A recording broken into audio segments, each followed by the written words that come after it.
This video walks through the mechanics of the ratio analysis assignment.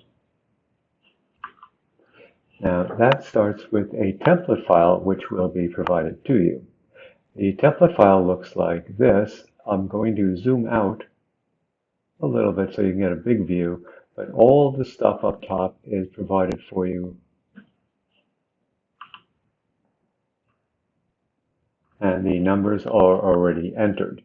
So that includes, you've got a revenue and expense, or basically an income statement right here, and then there's a balance sheet below it, liabilities and fund balance statement, and then down here you've got some revenue and cost breakdowns, which breaks down some of those numbers above by whether or not, primarily looking at whether or not these numbers are inpatient or outpatient. And then moving down, you've got some operating data, and you can see the number of discharges, all discharges, and then just Medicare, discharges. So this Medicare would be a subset of that. So you can see about 1/3, at least in this year, 1/3 of your discharges are Medicare. Then you've got some bed count, staffing, and more staffing right there. Then down below, you've got the statement of cash flows right here. And these are all provided to you. All the maths are done ahead of time. So this is not an exercise for you to do this. It's kind of like looking at a company's financial statements. Everything up here would have been given to you. Now, scrolling down a bit further, you'll see that all the financial ratios right here are given to you as well, and they are pre-computed. So you see formulas right up there. Look at the formula bar. You'll see the formulas in here. And we'll come back to why that's important in a minute, but these are all computed for you. And you can see all the numbers up in the balance sheet and income statement, and down here in the ratios, all the numbers span 2018 to 2022. Now, after all the financial ratios, down below those, there are some operating ratios. And again, these are all pre-computed for you. You can see there's formulas in each one of the cells, and we'll talk more about those formulas in a moment. Now, scrolling back up, something else that has been automatically put into the worksheet for you. So this is all given to you. All the statements, financial statements and the ratios are computed for you. And over here, there are some numbers that will help you make sense of things. Now, here you can see percentage change columns right here and common size. So if you look at percentage change, it's actually a pretty easy formula.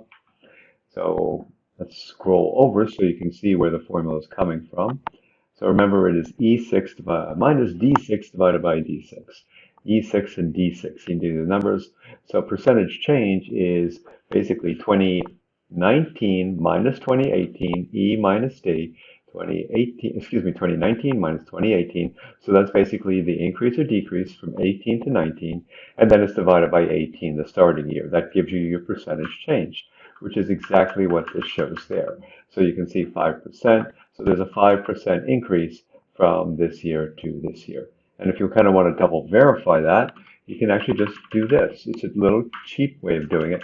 Divide the second year by the first year, and it comes to 105 or 105, which is the same 5%.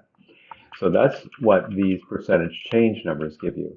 Now, one of the other things too, so in addition to the 4 pairs of years, 2018, 2019, you can see them all.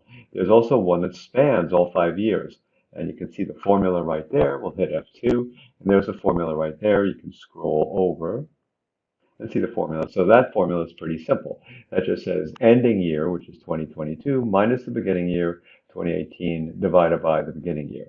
And that's how you get, right there, the 30% increase. And again, just to show you what we're talking about, if you divide that 34 by 26, that says it's 0.3, which is the key number. So that says there was a 30% increase from here to here to get to the 34. So these numbers are just kind of letting you know for each line here in the income statement, right here, for each line in the income statement, you can see there your net patient revenue went up 30%. Your other revenues went up 41%. This is over the 5-year period. And how did that do? So you went up 30%, so good on that. But most of that went right along with your wages. So your wages went up almost the same percent, which makes sense. But we'll talk a little bit more about how to use these percentage changes in a minute, but again, these are all pre-computed for you. The thing about these is, well, we just showed you one trick. They're good at identifying potential problems. For example, this thing, that's a crazy number. How come everything seems to be going up a little bit, 30%, but this one goes up that much? It's the liability. So the professional liability went up a big percent. But if you go over here and look at this, compared to everything else, the numbers are quite small. And we have another way of showing that, which is these other columns here, which they call common size. And common size just says take everything here and express it as a percent of your total expense or your total revenue. So yes, you can see right there your professional liability. I'll highlight the numbers as I'm going along here. You can see, yes, your professional liability did go up 114%, which sounds dramatic, but now let me show you how these are computed. Now let's look at the computation, D16 divided by D8. D16, so it'll be this number divided by D8, which will be your total revenue. So this common size is expressing everything in the income statement as a proportion of your total revenue. So this is an easy way of saying that your professional liability insurance is less than 1% in this year of your total revenue. Even on the heavy years, it's only 1% of your total revenue. So is that 114% a big number? Yeah, it did increase a lot, but is it something that's going to make or break you? Probably not, because it never reaches a large proportion of your total revenue. Look here, for example, at your net patient revenue. That is always 95 or 96%. So in other words, this other revenue slot only gets 4 or 5% over the different years. Generally, most of it's from patient revenue. Where's your big expenses? Your big expenses right there. Look at that, 30 to 40, 35, 38%, 40%, and that's your salaries and wages, which is a way of saying 1/3 of all your revenue, right there, 1/3 of all your revenue goes right away to paying your staff and employees.